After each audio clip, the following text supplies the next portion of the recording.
అందరికీ నమస్కారం అండి. Welcome to our channel. Telangana రాష్ట్ర ప్రభుత్వ ఉద్యోగులకు 15 రోజుల్లోగా డీఏ బకాయిల మంజూరుకి సంబంధించి ఇంపార్టెంట్ అప్డేట్స్, అలాగే పీఆర్సీ, ఐఆర్, డీఏ, డీఆర్ బకాయిలు, ఇతర రిటైర్మెంట్ బెనిఫిట్స్ మీద కీలకమైన అప్డేట్స్. ఆగస్టు 7 నుంచి కార్యక్రమం. సో, ఈ వీడియోలో వీటి గురించి పూర్తి వివరాలైతే తెలుసుకుందాం. సో, ముందు ఈ వీడియోని సపోర్ట్ చేసే వారందరూ కూడా వీడియోని ఒక లైక్ చేసి మీ తోటి ఉద్యోగ మిత్రులకు వీడియోని అయితే షేర్ చేయండి.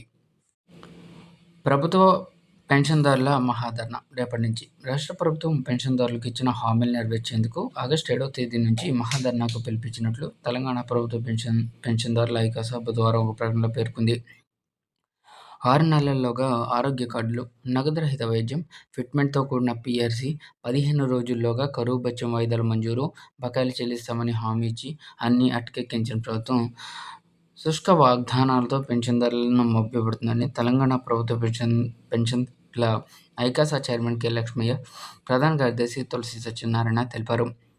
యాక్చువల్‌గా అధికారంలోకి వచ్చిన వెంటనే మంచి ఫిట్మెంట్‌తో పీఆర్సీ, అలాగే 15 డేస్‌లోగా డీఏ బకాయిలు చెల్లింపులు జరిగే విధంగా ప్రభుత్వం వెంటనే షెడ్యూల్ జారీ చేస్తుందని అప్పట్లో తెలంగాణ ప్రభుత్వం హామీ ఇచ్చింది. తెలంగాణలో కాంగ్రెస్ ప్రభుత్వం హామీ ఇచ్చింది. అయితే ఏ ఒక్క హామీని కూడా ఇప్పటివరకు నెరవేర్చలేదు.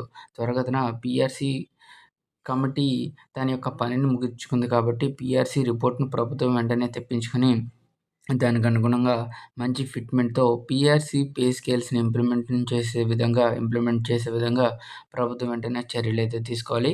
అలాగే ఏ రాష్ట్రంలోనూ మన దేశంలో ఏ రాష్ట్రంలో లేనంతగా 6 డీఏలు తెలంగాణ రాష్ట్రంలో పెండింగ్‌లో ఉన్నాయి. సో, ఇవన్నీ కూడా క్లియర్ చేసే విధంగా ప్రభుత్వం వెంటనే చర్యలైతే తీసుకోవాలి. సో, ఇదండి ఇవాల్టి తెలంగాణ ఎంప్లాయీస్ సంబంధించి వచ్చిన తాజా updates. For more updates subscribe to our channel. Thanks for watching. Have a nice day.